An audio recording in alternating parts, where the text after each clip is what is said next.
وعلى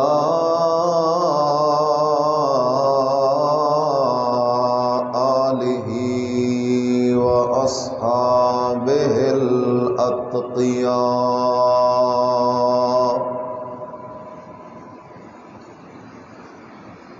أما بعد فأعوذ بالله من الشيطان الرجيم.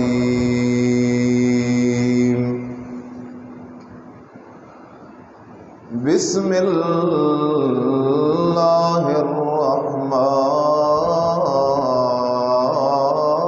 الرحيم.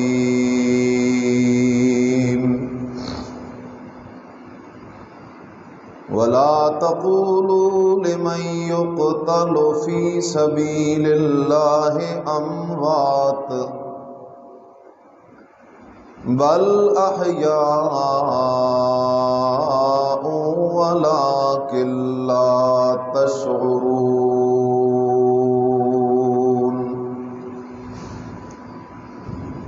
إن الله وملائكته يصلون على النبي يا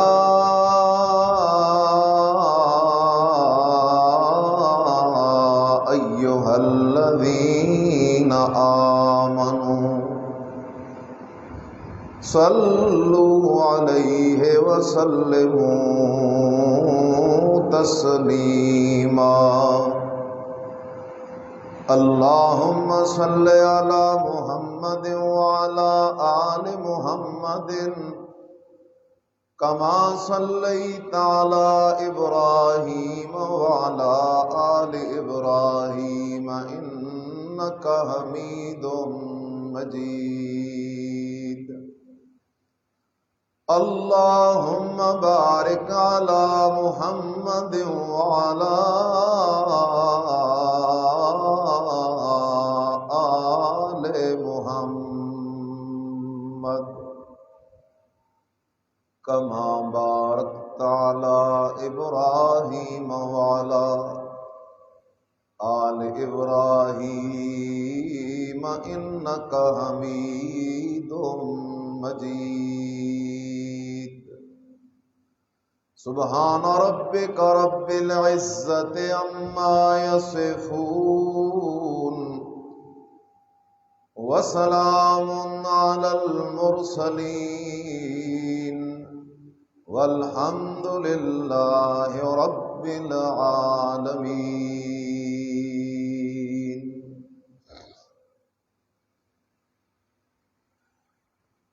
انتہائی قابل صد احترام معزز محترم مسلمان دوستوں، بھائیوں، بزرگوں،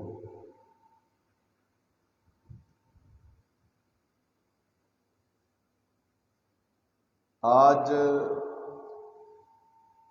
2 محرم الحرام 1445 ہجری ہے،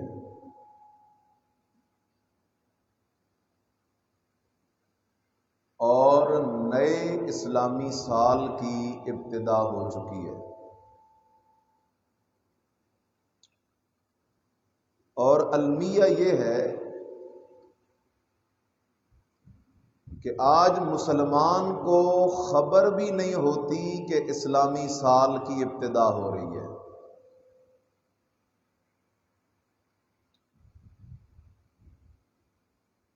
اور اس کے مقابلے میں جب انگریزی سال شروع ہونے والا ہوتا ہے تو اسلامی غیر اسلامی سارے ممالک میں بڑا شور و غوغا ہوتا ہے.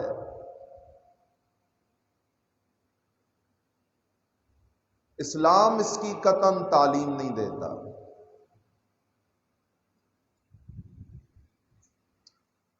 اس لیے جب نیا اسلامی سال داخل ہو مسلمانوں کو اللہ سے یہ دعا کرنی چاہیے، اللہم احلہ علینا بالامن والایمان والسلامت والاسلام، اللہ اس سال کو ہمارے لیے ایمان اور امن والا سال بنا دے، سلامتی اور اسلام والا سال بنا دے، شیطان اور کفریہ طاقتوں پر غلبے والا سال بنا دے۔ بہرحال، اور جیسے ہی اسلامی سال کی ابتدا ہوتی ہے تو یہ سال کی ابتدا اسلام کے لیے قربانیوں کا درس دینا شروع کر دیتی ہے، اس لیے کہ اسلام پھیلا ہے قربانیوں سے۔ صحابہ نے، انبیاء نے اپنی جان، اپنا مال، اپنی اولاد، اپنی دنیاوی عزتیں، دنیاوی کاروبار، دنیاوی مزے، دنیاوی لذتیں، سب کچھ اسلام پہ قربان کر دیے۔ اس لیے جب نبی علیہ السلام نے مکہ میں مسئلہ توحید کے بیان کا آغاز کیا تو کچھ ہی دنوں بعد حالات سخت ہو گئے، تو نیا نیا کام تھا، صحابہ پریشان ہونے لگے۔ آپ علیہ السلام نے فرمایا تم ابھی سے پریشان ہونا شروع ہو گئے ہو، یہ تو وہ مسئلہ ہے جس مسئلے کے لیے نبیوں کے سروں میں کیلیں ٹھوکی گئی ہیں، لوہے کی کنگھیوں سے ان کے بدنوں سے گوشت نوچا گیا ہے، آروں پہ چڑھا کے ان کے بدن کے ٹکڑے کیے گئے ہیں، تم ابھی سے گھبرا رہے ہو۔ بہرحال یکم محرم الحرام یوم شہادت ہے اسلام کے اس عظیم جرنیل کا جس کو اللہ کے نبی نے اللہ سے مانگا ہے، دعائیں کر کر کے اللہ سے، اللہ اگر اسلام کو عزت اور غلبہ دینا مقدر ہے تو اللہ اسلام کی جھولی میں عمر بن خطاب کو ڈال دے یا عمرو بن ہشام کو ڈال دے۔ یکم محرم یوم شہادت ہے سیدنا فاروق اعظم رضی اللہ تعالی عنہ کا،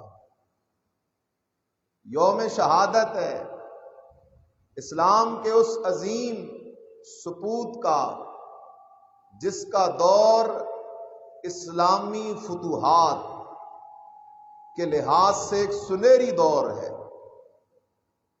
اسلام کے جھنڈے 22 لاکھ مربع میل کے علاقے میں لہرا رہے تھے۔ یہ دور ہے اس عظیم سپوت کا جس کے بارے میں نبی کریم صلی اللہ علیہ وسلم نے کیا اعلان فرمایا؟ قال النبی صلی اللہ علیہ وسلم لو کان بعدی نبی لکان عمر۔ نبی علیہ السلام نے فرمایا او میرے صحابہ، اللہ نے میں محمد صلی اللہ علیہ وسلم پر نبوت کا دروازہ بند کر دیا ہے، میرے بعد اللہ نے کسی کو نبوت دینی کوئی نہیں، اس لیے کہ میں خاتم النبیین ہوں۔ لیکن میرے عزیز، ختم نبوت والا مسئلہ تب اپنی معراج کو پہنچے گا کہ تو قرآن کو خاتم الکتب مان۔ جس طرح نبی علیہ السلام خاتم النبیین ہے، آپ کی نبوت کے بعد کسی اور کی نبوت چل نہیں سکتی، کسی اور کو نبوت مل نہیں سکتی۔ اسی طرح قرآن خاتم الکتب ہے، ساری کتابوں کی مہر قرآن ہے۔ کیا مطلب ہے؟ قرآن کے آ جانے کے بعد قرآن کے مقابلے میں اور کوئی کتاب چل نہیں سکتی، قرآن کے سامنے اور کوئی کتاب بول نہیں سکتی۔ اس لیے نبی علیہ السلام نے فرمایا لو کان بعدی نبی لکان عمر، اور لوگوں میرے بعد اگر اللہ کسی کو نبی بنانا چاہتا تو مجھے وہ علامتیں، مجھے وہ نشانیاں، مجھے وہ مزاج، مجھے وہ صفات، مجھے وہ جرت، مجھے وہ حق کی طرف داری کرنا، حق کے لیے بول جانا، حق کے لیے ڈٹ جانا، حق کے لیے سب کچھ قربان کر دینا، مجھے وہ سارے کمالات عمر میں نظر آ رہے ہیں۔ اگر اللہ میرے بعد کسی کو نبوت کا تاج پہنانا چاہتا تو وہ عمر کے علاوہ کوئی اور ہوتا نہیں۔ لیکن لو فرضیہ ہے، بالفرض اللہ کسی کو نبی بنانا چاہتا تو عمر ہوتا، مرزا غلام احمد قادیانی نہ ہوتا۔ وہ مرزا جس کی نہ صورت دیکھنے کی نہ سیرت دیکھنے کی، مرزا کہتا ہے میں نے نبی کی سنت کی اتنی پابندی کی ہے کہ نبوت والا رنگ مجھ پہ بھی چڑھ گیا ہے۔ اور بے ایمان جہان کا، تجھ پہ تو نبوت کا رنگ چڑھ گیا، لیکن یہ رنگ ابو بکر صدیق پہ کیوں نہ چڑھا؟ اگر رنگ چڑھنے سے کوئی نبی بن جاتا تو ابو بکر صدیق بنتا، فاروق اعظم بنتا، عثمان ذو النورین بنتا، علی حیدر کرار بنتا، حبشے کا بلال بنتا، اما عائشہ صدیقہ بی بی حفصہ امہات المومنین، جن پہ واقعی نبوت کا رنگ بھی چڑھا جیسے چڑھنے کا حق تھا، جن پہ قرآن کا رنگ بھی چڑھا جیسے چڑھنے کا حق تھا۔ اس لیے اللہ نے قرآن میں اعلان کیا صبغۃ اللہ ومن احسن من اللہ صبغا ونحن لہ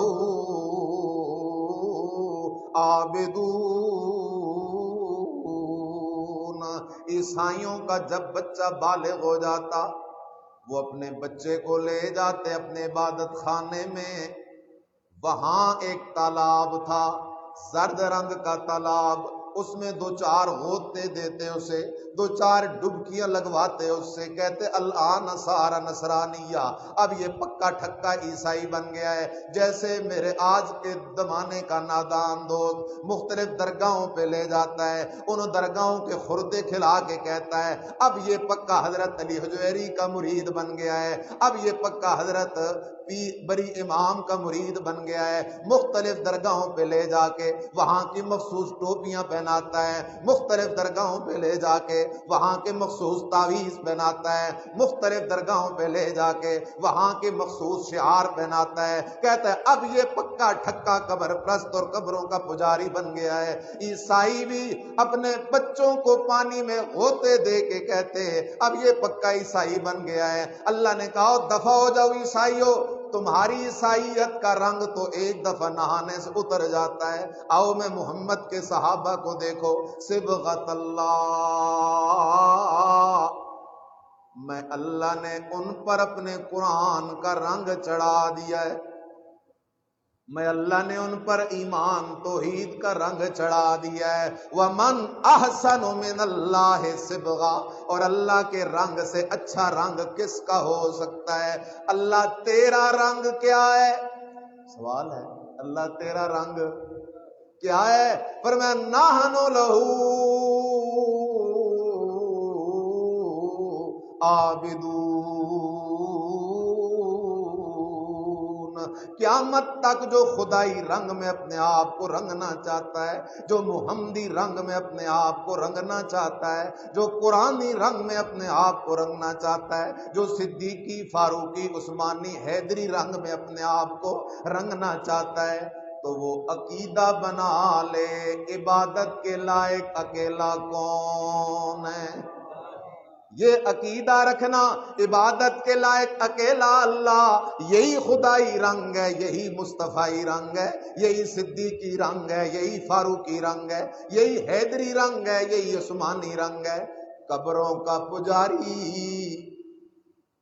نہ صدیقی ہو سکتا ہے، نہ محمدی ہو سکتا ہے، نہ فاروقی ہو سکتا ہے، نہ عثمانی ہو سکتا ہے، نہ حیدری ہو سکتا ہے، نہ حسنی ہو سکتا ہے، نہ حسینی ہو سکتا ہے، نہ فاطمی ہو سکتا ہے، نہ مسلمان ہو سکتا ہے۔ وَنَحْنُ لَهُ عَابِدُونَ۔ اللہ اکبر. لوٹاؤ پیچھے ہو، اپنی بات پہ لوٹاؤ. رنگ نبوت والا اگر چڑھتا تو صحابہ پہ چڑھتا، غلام قادیانی پہ نہ چڑھتا. تو صدیق، اللہ اکبر، فاروق اعظم کی پہلی عظمت، اگر نبوت کا تاج رب کسی کے سر پہ رکھتا تو وہ ہوتے سیدنا فاروق اعظم. نبی نے یہ بات کی اس لیے کی ہے نا کہ نبی کا دل عمر سے بڑا ہی خوش ہے. نبی عمر سے بڑا ہی خوش ہے، اور نبی جس سے خوش ہے اس سے میرا خدا بھی خوش ہے. اس لیے رب کہتا ہے رضی اللہ عنہم ورضوا عنہ. اس لیے اگر تو مومن رہنا چاہتا ہے تو عمر سے راضی ہو جا. عمر سے رب بھی راضی، رب کا نبی بھی راضی، رب کے نبی کے سارے صحابہ بھی راضی، سارے فرشتے بھی راضی، قرآن بھی راضی. تو اگر مومن رہنا چاہتا ہے تو عمر سے راضی ہو جائے. آگے چل، نبی علیہ السلام نے فرمایا لوگو، عمر میرا وہ جرنیل ہے جس گلی سے عمر گزر جائے وہاں شیطان رستہ چھوڑ دیتا ہے. عمر اور شیطان دونوں ایک گلی میں جمع نہیں ہو سکتے. عمر اور شیطان دونوں ایک گھر میں جمع نہیں ہو سکتے. عمر اور شیطان دونوں ایک دل میں جمع نہیں ہو سکتے. اس لیے فرمایا عمر میرا وہ صحابی ہے جس گلی سے عمر کا گزر ہو جائے شیطان بھی رستہ بدلنے پہ مجبور ہو جاتا ہے. اس لیے کہ عمر کا ایمان اتنا طاقت والا ہے، عمر کی غیرت ایمانی اتنی زیادہ ہے کہ شیطان بھی وہاں ٹھہرنے کی جرت نہیں کرتا. پھر نبی کریم صلی اللہ علیہ وسلم نے فرمایا عمر ان اللہ جعل الحق علی لسانک. عمر تو بولتا ہے، عجیب بولتا ہے. کیا بولتا ہے کہ پھول رولتا ہے. عمر اللہ نے تو حق کو تیری زبان پہ جاری کر دیا ہے. فرمایا عمر تو حق کی زبان ہے، عمر تو اللہ کی زبان ہے. جب تو فرش پہ بولتا ہے تو تیرا بول وہی نکلتا ہے جو اللہ کی مرضی ہوتی ہے. اس لیے یاد رکھو ایک جملہ، عام لوگ ایک جملہ بول دیتے ہیں، عمر زمین پہ بولا اللہ نے قرآن بنا دیا. یہ جملہ غلط ہے. جملہ کیا ہے؟ غلط ہے. عمر زمین پہ بولا اللہ نے قرآن بنا دیا، مطلب یہ بنے گا کہ پہلے وہ قرآن بنا ہوا نہیں تھا، عمر کے بولنے کے بعد اللہ نے بنایا. حالانکہ یہ بات کفریہ ہے، اس لیے کہ قرآن تو ازل سے ہے، کیونکہ قرآن کلام اللہ ہے اور کلام اللہ اللہ کی صفت ہے.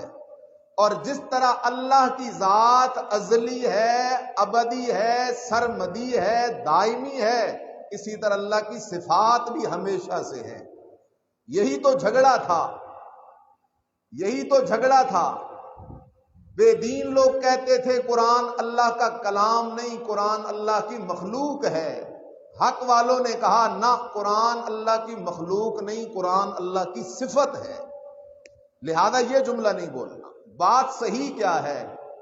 عمر کی زبان پہ اللہ نے وہی بات جاری کی جو اللہ کے علم میں پہلے سے تھی. عمر کی زبان اللہ کے کلام کے موافق ہو گئی. سبحان اللہ. بڑی مثالیں ہیں لیکن 3 مثالیں دوں گا. ایک بندہ ہے، عام بندہ نہیں، رئیس المنافقین ہے. وہ لعین زمانہ بندہ ہے جس نے سیدہ عائشہ صدیقہ رضی اللہ تعالیٰ عنہ پہ تہمت لگائی. وہ لعین ہے جس نے ہر موقع پہ اسلام اور مسلمانوں کو نقصان دینے کے لیے سازشیں رچی. اس عبداللہ ابن ابی کی موت کا وقت قریب ہے. وہ عبداللہ ابن ابی اپنے بیٹے کو بلاتا ہے، بیٹا ادھر آ. بیٹا اللہ کے نبی کا صحابی ہے، باپ رئیس المنافقین ہے، بیٹا اللہ کے نبی کا مخلص صحابی ہے. اللہ اکبر. فرمایا ادھر آ، میرا بیٹا جی ابا کیا کہنا ہے؟ فرمایا چلا جا اللہ کے رسول کے پاس اور اللہ کے رسول سے درخواست کر، اللہ کے نبی میرا بابا مرنے والا ہے، اس کی دو خواہشیں۔ کیا تیری دو خواہشیں؟ پہلی خواہش کہ میرا جنازہ نبی علیہ السلام خود پڑھائیں، دوسری خواہش کہ مجھے کفن کے لیے نبی علیہ السلام اپنا ایک کرتا عطا فرما دیں۔ اللہ اکبر۔ اس رئیس المنافقین کا بیٹا، اس کا نام بھی عبداللہ ہے، پہنچ گیا نبی علیہ السلام کے دروازے پہ، دستک دی اللہ کے نبی کے دروازے پہ۔ نبی علیہ السلام باہر تشریف لے آئے۔ اللہ اکبر۔ فرمایا عبداللہ کیوں آیا اس وقت؟ فرمایا اللہ کے رسول میرے باپ جس نے ساری زندگی آپ سے دشمنی کی، اللہ کے رسول جس نے اما عائشہ صدیقہ پہ تہمت بھی لگائی ہے، جس نے اپنی زبان سے بڑی بکواسات کی ہیں، میرے باپ کی موت کا وقت قریب ہے، میرے باپ کی دو خواہشیں ہیں۔ پہلی خواہش یہ ہے کہ جنازہ بھی آپ پڑھائیں، دوسری خواہش یہ ہے کہ کفن بھی آپ کے کرتے میں دیا جائے۔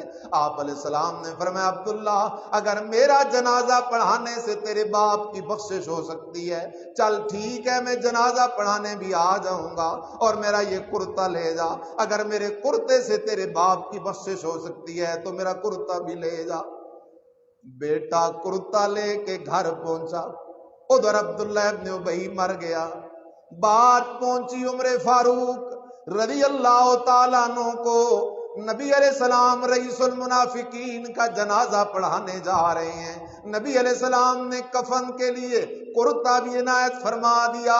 پہنچ گیا عمر نبی کے دروازے پہ، دستک دی اللہ کے رسول باہر آئے۔ فرمایا اللہ کے رسول آپ اس ظالم کا جنازہ پڑھائیں گے جس نے اما عائشہ صدیقہ پہ تہمت لگائی؟ اللہ کے رسول آپ اس ظالم کا جنازہ پڑھائیں گے جس نے غزوے سے واپسی کے موقع پہ کہا تھا لا تنفقوا ولا من عند رسول اللہ لنخرجن الاعز منها الاذل؟ اللہ کے رسول کیا آپ اس منافق کا جنازہ پڑھائیں گے جس نے ایک جنگ غزوہ احد کے موقع پر درمیان میں اپنے ساتھیوں کو لے کے بھاگ گیا تھا؟ اللہ کے رسول کیا آپ اس منافق کا جنازہ پڑھائیں گے جس نے کبھی بھی اسلام اور مسلمانوں کو نقصان دینے میں کسر نہیں باقی رکھی؟ اللہ کے رسول نے فرمایا عمر مجھے ابھی تک اللہ نے منع کوئی نہیں کیا، عمر مجھے ابھی تک اللہ نے منع کوئی نہیں کیا۔ حضرت عمر پیچھے ہٹ گئے، تھوڑی دیر گزری پھر راہ گئے۔ اللہ کے رسول میں عمر آپ کی منت کرتا ہوں اس ظالم کا جنازہ نہ پڑھائیں۔ فرمایا عمر مجھے اللہ نے منع کوئی نہیں کیا۔ اللہ کے رسول آخرکار جنازے کا ارادہ فرمانے لگے، جانے لگے۔ اللہ نے قرآن نازل کر دیا۔ اللہ نے قرآن میں قیامت تک آنے والے محمدیوں کے لیے قانون بنا دیا۔ وہ قانون کیا ہے؟ فرمایا جو سچا مومن ہوگا، جو سچا موحد ہوگا، جو سچا محمدی ہوگا، وہ کبھی کسی مشرک کے لیے جنازے میں کھڑ کے مغفرت کی دعا نہیں کرے گا۔ اللہ نے قرآن اتار دیا، یہ سورۃ التوبہ ہے۔ فرمایا لا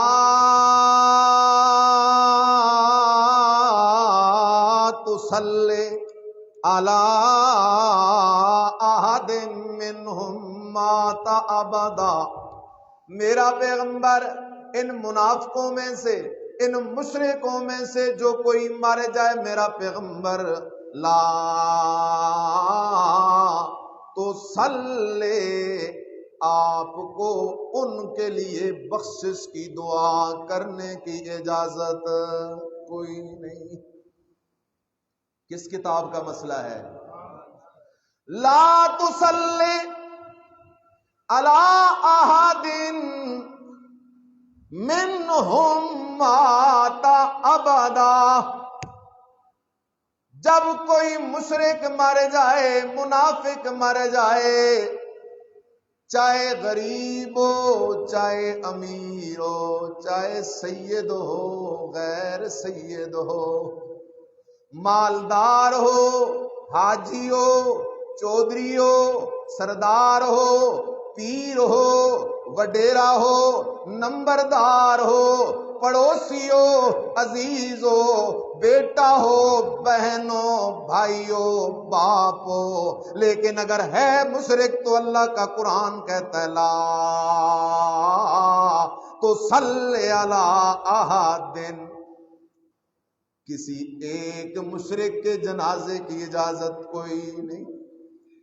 اللہ یہ قانون کب تک ہے؟ فرمایا لا تصلی علی احد منہم مات ابدا۔ اللہ کہتا ہے او میرا بندہ، یہ میرا قانون قیامت تک ہے، جو محمدی رہنا چاہتا ہے وہ کسی مشرک کے لیے کھڑا ہو کے مغفرت کی دعا نہیں کرے گا۔ اللہ اکبر، اللہ اکبر۔ جب ایک مرلے پہ لڑائی ہوتی ہے تو آپس میں شادی غمی ختم کرتے ہیں لوگ یا نہیں کرتے؟ مرلے پہ شادیاں غمیاں چھوڑ سکتے ہو، اللہ کے قرآن پہ نہیں چھوڑ سکتے، خدا کی توحید پہ نہیں چھوڑ سکتے، نبی کی سنت پہ نہیں چھوڑ سکتے، ابو بکر صدیق کی عزت کے لیے نہیں چھوڑ سکتے، حضرت عمر کی عزت کے لیے نہیں چھوڑ سکتے، حضرت عثمان کی عزت کے لیے نہیں چھوڑ سکتے، حضرت علی کی عزت کے لیے نہیں چھوڑ سکتے، حضرت امیر معاویہ رضی اللہ عنہ مجمعین کی عزت کے لیے نہیں چھوڑ سکتے، تو پھر میرے بھائی ایسا ایمان ککھ فائدہ بھی کوئی نہیں دینے والا۔ لا تصلی علی احد منہم مات ابدا۔ اللہ میرے پیغمبر اس کا جنازہ نہیں پڑھنا۔ اللہ کے رسول نے جنازہ پڑھانے کا ارادہ تھا لیکن ارادہ ترک کر دیا، پیچھے ہٹ گئے، فرمایا نہیں پڑھاؤں گا اب جنازہ۔ اللہ نے منع جو کر دیا ہے، اللہ نے فرمایا میرے پیغمبر بات صرف جنازے کی نہیں، وَلَا تَقُمْ عَلَىٰ قَبْرِهِ،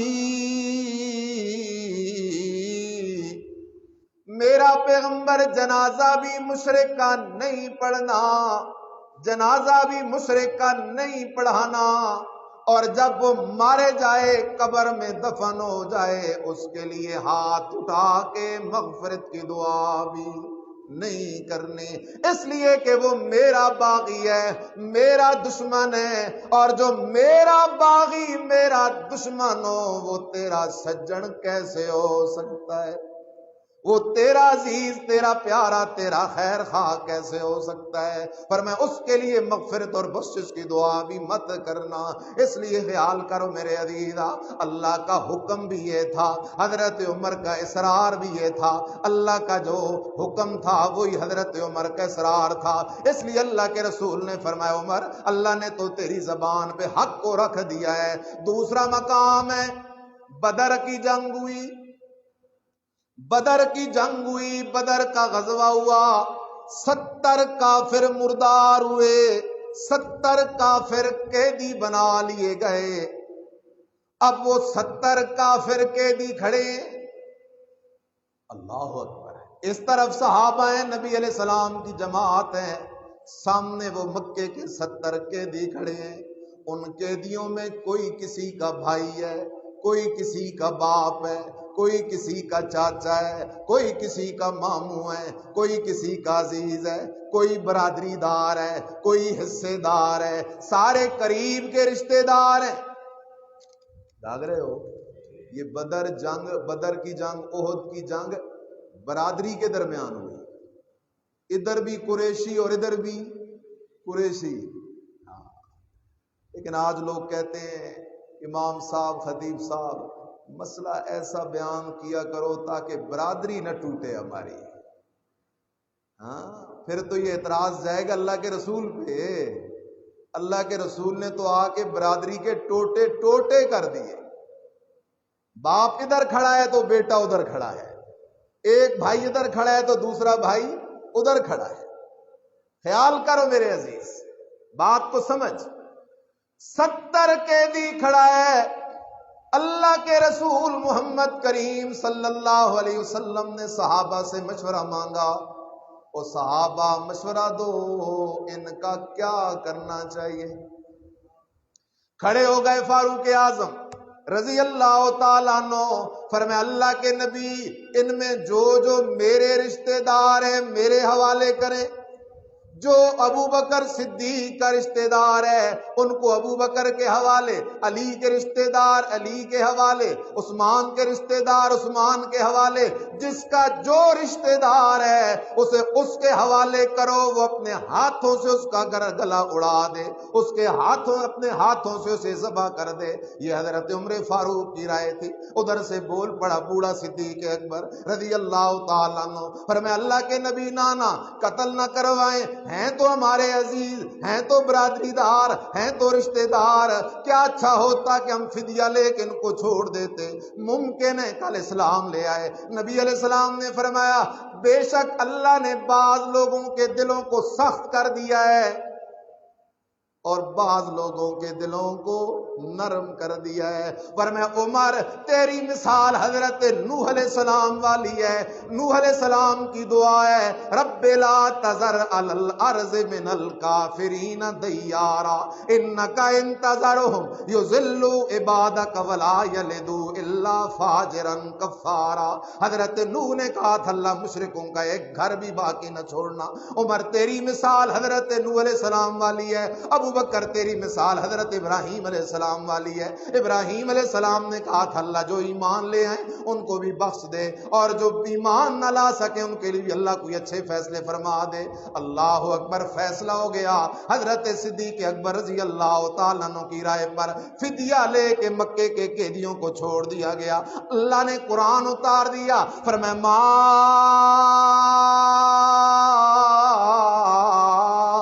کان لنبی ان یکون له اسرا حتی یسخن فی الارض تریدون عرض الدنیا واللہ یرید الاخرہ واللہ عزیز حکیم۔ لولا کتاب من اللہ سبق لمسکم فیما اخذتم عذاب عظیم۔ اللہ نے قرآن اتار دیا، فرمایا کسی نبی کو یہ بات جچتی نہیں، کسی نبی کے لیے بات مناسب نہیں، کسی نبی کے لیے بات لائق نہیں کہ اس کے ہتھے کافر قیدی چڑھے اور وہ فدیہ لے کے چھوڑ دے۔ نبی کی شان تو یہ ہے کہ کافروں کے خون سے زمین کو سرخ کر دے، زمین کو سرخ کر دے، زمین کو بالکل تر کر کے رکھ دے۔ اللہ اکبر۔ حضرت عمر کہیں باہر سے آئے، نبی علیہ السلام بھی بیٹھ کے روئے جا رہے ہیں، حضرت ابو بکر صدیق بھی روئے جا رہے ہیں، سارے صحابہ روئے جا رہے ہیں۔ حضرت عمر پوچھتے اللہ کے رسول ما یبکی کا، آپ کیوں رو رہے ہیں؟ اے ابو بکر صدیق کیوں رو رہا ہے؟ اے حضرت عثمان تو کیوں رو رہا ہے؟ نبی بھی رو رہا ہے، سارے صحابہ بھی رو رہے ہیں۔ فرمایا عمر تیری جو رائے تھی وہی عرش والے کی رائے تھی، عرش والے کا فیصلہ تھا۔ آج اگر اللہ کا عذاب آ جاتا عمر تو تیرے بغیر کسی نے بچنا کوئی نہیں تھا۔ اس لیے خیال کر عمر تو عمر ہے، عمر تو عمر ہے۔ تیسرا مقام ہے، تیسرا واقعہ ہے۔ اللہ اکبر۔ ایک یہودی ہے، ایک منافق ہے، جھگڑا ہو گیا یہودی اور منافق کا ایک تلوار کے بارے میں۔ وہ تلوار تھی یہودی کی لیکن دعویٰ کیا ہوا تھا منافق نے۔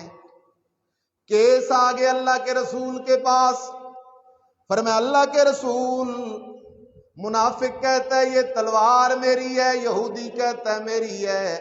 اللہ کے نبی نے فرمایا منافقہ کوئی گواہ پیش کر، کوئی ثبوت پیش کر۔ اللہ کے نبی گواہ تو کوئی نہیں، ثبوت تو کوئی نہیں، لیکن میں جو کلمہ پڑھنے والا ہوں اور یہ یہودی ہے، آپ میرے حق میں فیصلہ دے دیں۔ فرمایا نا یہ انصاف والی عدالت ہے، یہاں تو یہودی کو بھی انصاف ملے گا، عیسائی کو بھی انصاف ملے گا، بد مذہب کو بھی انصاف ملے گا۔ اللہ کے رسول نے فیصلہ یہودی کے حق میں کر دیا، چل جا یہ تلوار تیری ہے۔ اللہ اکبر۔ باہر جو نکلے منافق کہتا ہے یہودی سے چل یہاں سے تو فیصلہ ہو گیا ہے، لیکن یہ مسئلہ تب حل ہوگا کہ عمر سے فیصلہ کروا لیں۔ وہاں جاتے ہیں، مجھے یہ فیصلہ قبول نہیں، میں عمر کا فیصلہ مانوں گا۔ اس منافق کا خیال تھا عمر مزاج میں جلالی ہے، عمر مزاج میں سخت ہے، جیسے ہی دیکھے گا یہ یہودی ہے، یہ مسلمان ہے، عمر میرے حق میں فیصلہ کر دے گا۔ یہ یہودی اور منافق دونوں پہنچ گئے حضرت فاروق اعظم کے دروازے پہ، دستک دی گئی، فاروق اعظم باہر تشریف لے رضی اللہ تعالیٰ عنہ۔ پر میں اچھا بتاؤ کیوں آئے ہو؟ کہنے لگے ایک کیس لے کے آئے ہیں۔ کیا کیس ہے؟ وہ منافق کہنے لگا دیکھو جی میں مسلمان ہوں، یہ یہودی ہے، میں کہتا ہوں تلوار میری ہے، یہ کہتا ہے تلوار میری ہے، حضرت جی میرے حق میں فیصلہ کر دینا، میں تو آپ کا اپنا بندہ ہوں، میں بھی مسلمان آپ بھی مسلمان ہیں۔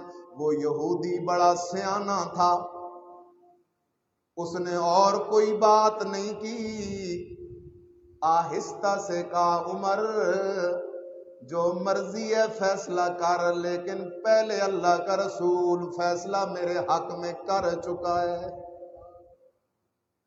پہلے اللہ کے رسول نے میرے حق میں فیصلہ دے دیا ہے۔ حضرت عمر نے پوچھا منافق سے یہ ٹھیک کہہ رہا ہے؟ فرمایا اللہ کے رسول کہہ تو ٹھیک رہا ہے۔ فرمایا اچھا ٹھہر جا میں آ رہا ہوں۔ حضرت عمر گھر تشریف لے گئے، تلوار لی، باہر آئے، سیدھا وار کیا منافق کی گردن پہ، منافق کی گردن اڑا کے رکھ دی۔ فرمایا جو محمد کریم کا فیصلہ نہ مانے اس کا فیصلہ عمر کی تلوار کرتی ہے۔ اللہ جاگ رہا ہے میرے بھائی؟ اس منافق نے ایک فیصلہ نہیں مانا، اس منافق نے، آج ہم کتنے فیصلے اللہ کے نبی کے پاؤں کے نیچے رگڑ رہے ہیں۔ اللہ کے رسول کا فیصلہ لا الہ الا اللہ، اللہ کا شریک کوئی نہیں، اللہ کے رسول کا فیصلہ سنت پہ چل بدعت نہ کر، اللہ کے رسول کا فیصلہ سود نہ کھا، زنا نہ کر، چوری نہ کر، غیبت نہ کر، حرام کاری نہ کر، حرام خوری نہ کر، اللہ کے رسول کا فیصلہ نماز پڑھ، روزہ رکھ، حج کر، زکوٰۃ دے، اللہ کے رسول کا فیصلہ چہرے کو داڑھی سے سجا، شادیاں کر تو سنت کے مطابق، غمیاں گزار تو سنت کے مطابق، ولادت پہ خوشی کر تو سنت کے مطابق، وفات پہ غم گزار تو سنت کے مطابق۔ آج مسلمان اللہ کے رسول کے ہزاروں فیصلے پاؤں کے نیچے رگڑ کے جا رہا ہے، روند کے جا رہا ہے۔ یہاں تو بات ایک فیصلے کی ہے، جو نبی کا ایک فیصلہ نہ مانے عمر اس کو قتل کر دیتا ہے، کیونکہ اللہ اور عمر کی نظر میں نبی کا فیصلہ نہ ماننے والا کلمہ پڑھ کے بھی مسلمان نہیں ہو سکتا، کلمہ پڑھ کے بھی مسلمان نہیں ہو سکتا۔ شور مچ گیا، منافقوں نے شور مچا دیا، عمر نے ایک مسلمان کو بے گناہ قتل کر دیا، خواہ مخواہ قتل کر دیا۔ منافق آ گئے اللہ کے رسول کی عدالت میں، اللہ کے رسول یہ بندہ مسلمان تھا، عمر نے قتل کر دیا ہے، قرآن کا قانون جاری کریں، فوراً عمر کو قصاصاً قتل کروائیں۔ اللہ کے رسول نے حضرت عمر کو بلایا، عمر مسئلہ کیا ہے؟ فرمایا اللہ کے رسول مسئلہ یہ ہے آپ کے فیصلے کے بعد مجھ سے فیصلہ لینے آ گیا تھا، اور میں عمر کا تو ایمان ہے جو محمدی فیصلہ نہیں مانتا اس کا فیصلہ ہمیشہ عمر کی تلوار کرے گی۔ آپ نے فرمایا عمر تیرے پاس کوئی گواہ ہے؟ فرمایا اللہ کے رسول گواہ تو کوئی نہیں، گواہ تو کوئی نہیں۔ نبی علیہ السلام پریشان ہو گئے، اب کروں تو کیا کروں؟ عمر جیسے عظیم شاگرد کو قصاصاً کیسے قتل کرواؤں؟ آپ کے دل میں یہ بات آ رہی تھی کہ عمر غلط نہیں ہو سکتا، اب مسئلہ پھنس گیا ہے گواہی پر، نبی کو ہے تو یقین عمر سچ بول رہا ہے، لیکن اب گواہ موجود کوئی نہیں۔ ادھر اللہ کا رسول پریشان ہے، ادھر حضرت عمر پریشان ہے، عرشوں سے اللہ نے جبرائیل کو کہا جبرائیل جلدی کر عرشی فیصلہ عمر کے حق میں لے کے جا، میں اللہ عرشوں سے عمر کا گواہ بن کے اپنی گواہی دینے لگا ہوں۔ اللہ نے قرآن اتار دیا، فرمایا فلا وربک لا یؤمنون حتی یحکموک فیما شجر بینہم۔ اللہ فرماتے میرا پیغمبر جس کو عمر نے قتل کیا ہے، لا یؤمنون،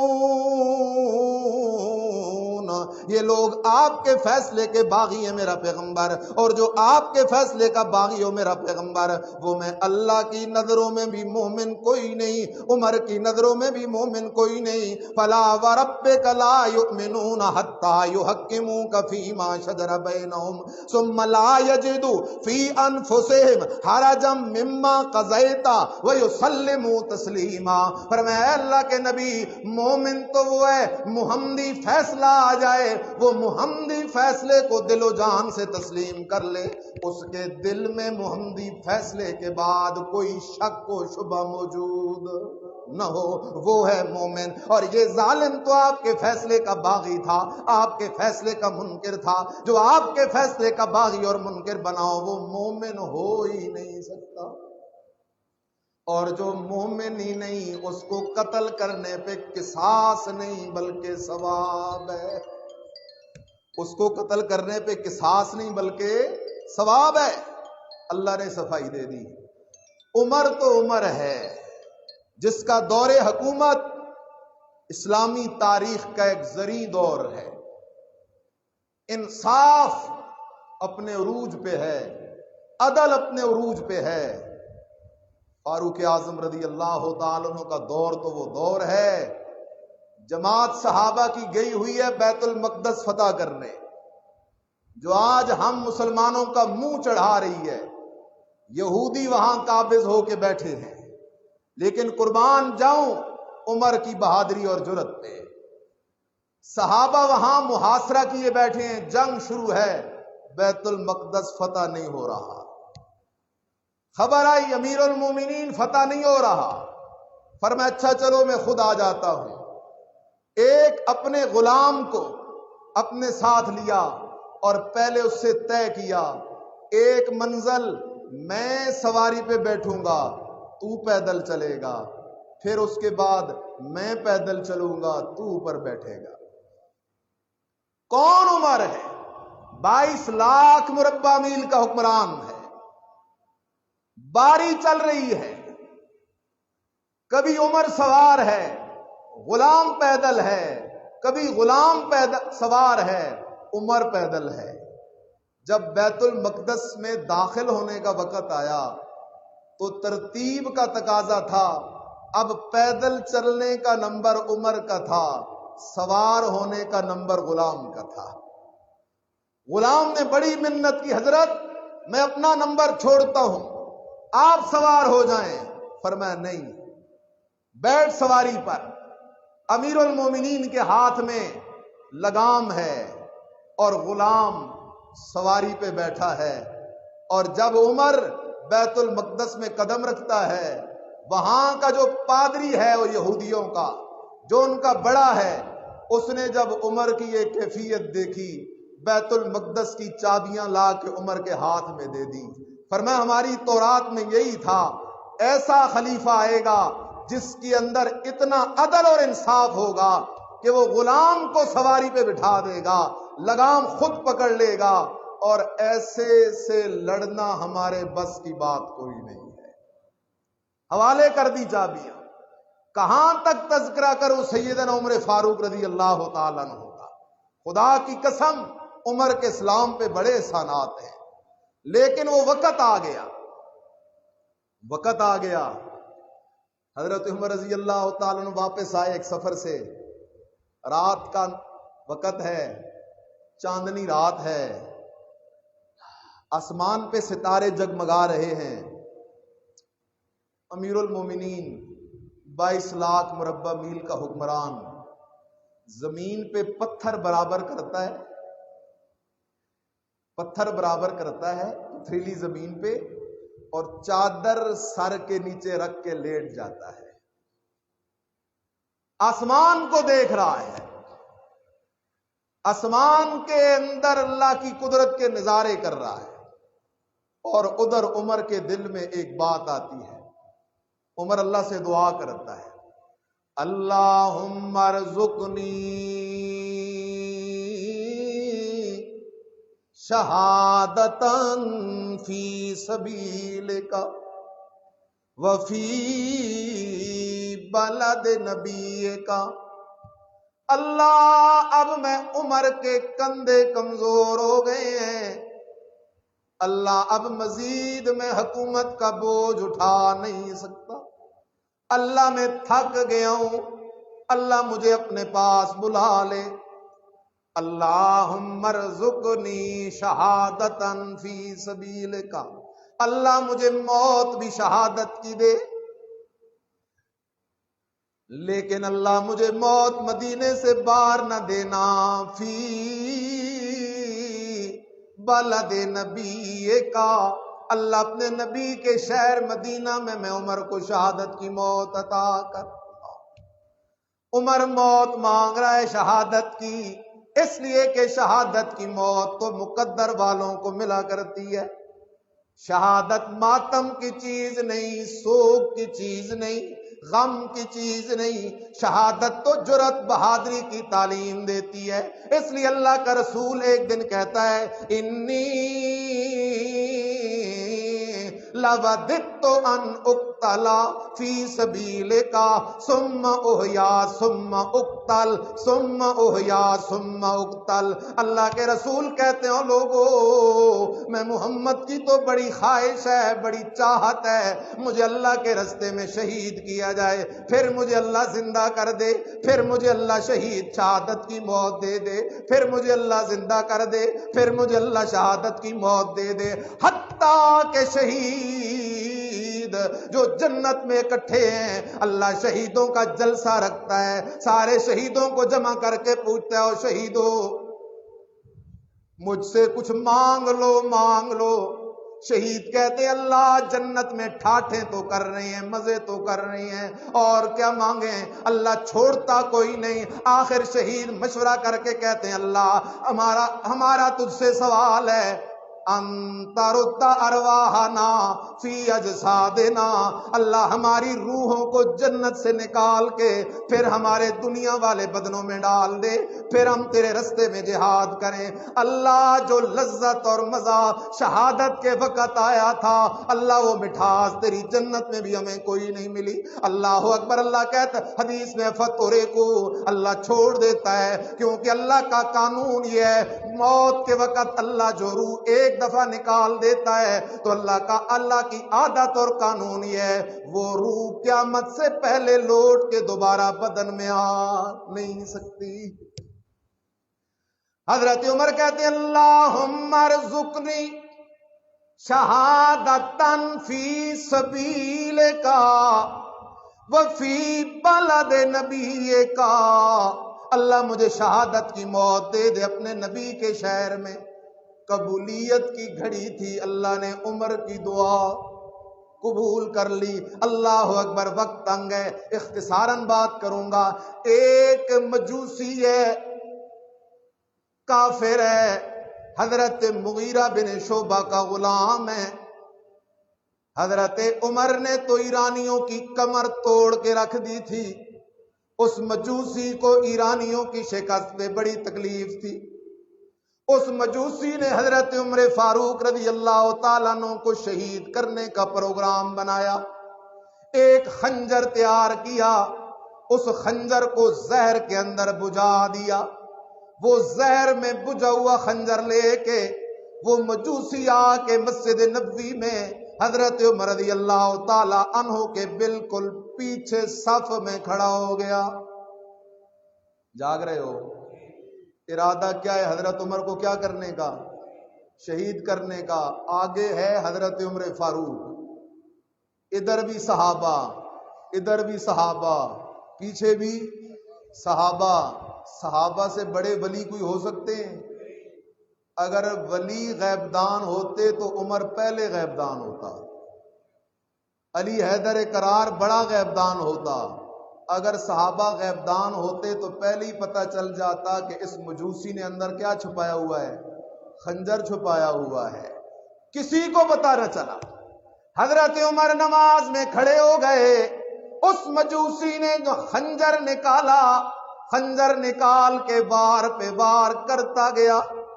حضرت عمر فاروق رضی اللہ تعالیٰ عنہ زخمی ہو کر گر جاتے ہیں۔ حضرت عبد الرحمن بن عوف رضی اللہ تعالیٰ عنہ کو یوں پکڑ کے کھینچ کے مصلی رسول پہ کھڑے کرتے ہیں۔ حضرت عمر اس جذبے سے کھڑا کرتے ہیں، وہ عبد الرحمن بن عوف، عمر کی جان جاتی ہے تو چلی جائے، عمر کی جان اتنی قیمتی نہیں جتنی مسلمانوں کی نماز قیمتی ہے، نماز نہ جائے، عمر کی جان جاتی ہے تو چلی جائے۔ حضرت عبد الرحمن بن عوف رضی اللہ تعالیٰ عنہ نماز مکمل کرواتے ہیں، نماز مکمل کروا کے حضرت عمر فاروق رضی اللہ تعالیٰ عنہ کو اٹھا کے گھر لایا جاتا ہے۔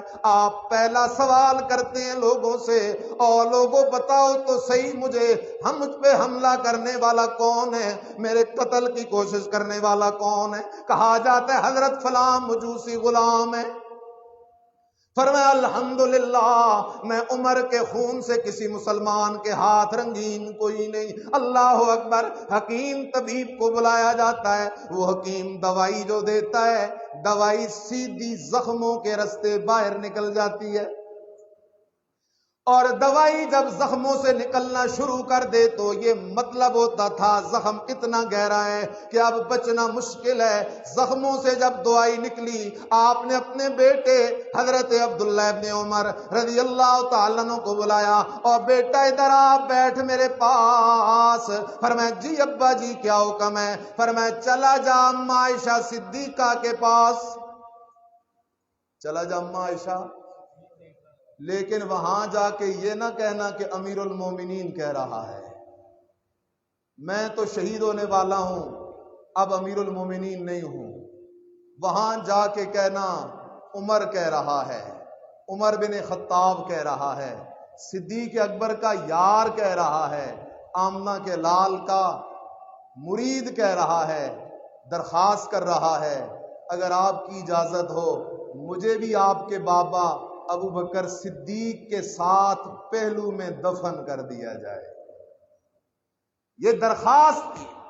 حضرت عبداللہ ابن عمر پہنچے اماں عائشہ صدیقہ کے پاس، میرے بابا کی خواہش ہے وہ آپ کے حجرے میں صدیق اکبر کے پہلو میں دفن ہونا چاہتے ہیں، آمنہ کے لال اور صدیق کے سنگ دفن ہونا چاہتے ہیں۔ اماں عائشہ صدیقہ انکار کیسے کرتی؟ اماں عائشہ صدیقہ کو وقت یاد تھا جب منافقوں نے تہمت لگائی تھی، سب اپنے اپنے بیانیے دے رہے تھے، لیکن ان دنوں میں جس نے سب سے جاندار، شاندار اور مزیدار دفاع کیا اماں عائشہ صدیقہ کا، اس کا نام عمر بن خطاب ہے رضی اللہ تعالی عنہ۔ فرمایا اللہ کے نبی، آپ کی بیوی کبھی بھی بد کردار نہیں ہو سکتی، آپ منافقوں کو عمر کی تلوار کے حوالے کر دیں، میں عمر سنبھال لوں گا انہیں۔ اماں نے فرمایا اجازت ہے۔ حضرت عبداللہ ابن عمر آئے، لوٹ کے آئے، فرمایا ابا اجازت مل گئی ہے۔ بڑے خوش ہوئے اور اس زخمی حالت میں سر زمین پہ رکھ دیا، سجدہ کیا، اللہ کا شکریہ ادا کیا، ربا یہ میری آخری خواہش تھی، تو نے یہ بھی پوری کر دی۔ اور یہاں ٹھہر کے ایک بات سمجھ جاؤ، لوگ ایک جھوٹ بولتے ہیں، کہتے ہیں جب حضرت ابو بکر صدیق کی وفات کا وقت آیا تو انہوں نے کہا میری وفات کے بعد میری چرپائی کو لے جانا اور نبی علیہ السلام کے روضے سے باہر رکھ دینا، اگر اندر سے نبی علیہ السلام اجازت دیں تو دفن کرنا، اگر اجازت نہ دیں تو دفن نہ کرنا۔ یہ سفید جھوٹ ہے۔ جہاں یہ بات لکھی ہے ابن عساکر نے، وہاں اس نے لکھا کہ یہ جھوٹ ہے، اس لیے کہ اجازت زندوں سے مانگی جاتی ہے، جو دنیا چھوڑ کر اللہ کے ہاں جنت میں پہنچ جائیں ان سے اجازتیں نہیں مانگی جاتی۔ نبی علیہ السلام کی وفات کے بعد حضرت عمر فاروق کا دور ہے، بارشیں بند ہو گئی، مسلم شریف میں حدیث ہے، جب نبی علیہ السلام زندہ تھے صحابہ بارش کی دعا نبی علیہ السلام سے کروایا کرتے تھے. آج نبی علیہ السلام وہاں موجود نہیں، اللہ کی جنت میں پہنچ گئے. بدن روضہ اقدس میں گلاب سے زیادہ تر و تازہ موجود ہے. تو حضرت عمر نے فرمایا ساتھیو، اللہ کے نبی تو اب ہمارے درمیان موجود کوئی نہیں، چلو نبی کے چاچا حضرت عباس سے دعا کرواتے ہیں. تو صحابہ نے حضرت عباس سے دعا کی. نبی علیہ السلام کے روزے پہ جا کے نبی علیہ السلام سے دعا نہیں کروائی، اس لیے کہ یہ قرآن کا اٹل قانون ہے. جس پہ بھی موت آ جائے، موت نام ہے جہان کے بدل جانے کا، اس کا جہان اور ہمارا جہان اور، لہذا اس جہان کا کوئی بندہ اس جہان کے کسی بندے کی کوئی بات، سلام، دعا، ندا، کوئی کلام نہیں سن سکتا. قرآن کہتا ہے ما انتا بے مسمع من فی القبور، میرے پیغمبر جو فوت ہو کے قبروں میں چلے جائیں وہ آپ کی بات بھی نہیں سن سکتے، آپ بھی انہیں اپنی بات نہیں سنا سکتے. مسئلہ ہی حل ہے. تو یہ جھوٹ ہے. آخر حضرت عمر فاروق رضی اللہ تعالیٰ عنہ شہید ہو گئے. ہاں، شہادت کے منصب پہ فائز ہو گئے. اور اتنے خوش نصیب قیامت کے دن جو شخص جہاں شہید ہوا اس کے حق میں وہی جگہ گواہی دے گی. بدر کے شہداء کی گواہی بدر کا میدان دے گا، احد کے شہداء کی گواہی احد کا میدان دے گا، خندق کے شہداء کی گواہی خندق کا میدان دے گا، عثمان ذو النورین کی شہادت کی گواہی اللہ کا قرآن دے گا. اور عمر فاروق کے مقدر پہ قربان جاؤں، عمر فاروق کی شہادت کی گواہی مسجد نبوی دے گی، عمر فاروق کی شہادت کی گواہی محراب رسول دے گا، عمر فاروق کی شہادت کی گواہی مصلی رسول دے گا. یہ ہے اسلام کا وہ عظیم ثبوت جس کا نام عمر بن الخطاب ہے. عظیم انسان ہے، لیکن اسلام شہادت پہ ماتم کی تعلیم نہیں دیتا، سینہ کوبی کی تعلیم نہیں دیتا، غم کی تعلیم نہیں دیتا، سوگ کی تعلیم نہیں دیتا، بلکہ شہادت فاروق اعظم ہو، شہادت سیدنا حضرت حسین بن علی ہو، شہادت حضرت علی المرتضیٰ ہو، شہادت حضرت عثمان ذو النورین ہو، جس کی شہادت ہو وہ یہ تعلیم دیتی ہے جس طرح وہ اللہ کے دین پہ قربان ہو گئے، تم بھی دلوں میں یہ جذبہ زندہ رکھو. اللہ جب بھی موقع آیا ہم بھی تیرے دین پہ کیا ہو جائیں گے؟ قربان ہو جائیں گے. آخر دعوانا الحمدللہ رب العالمین.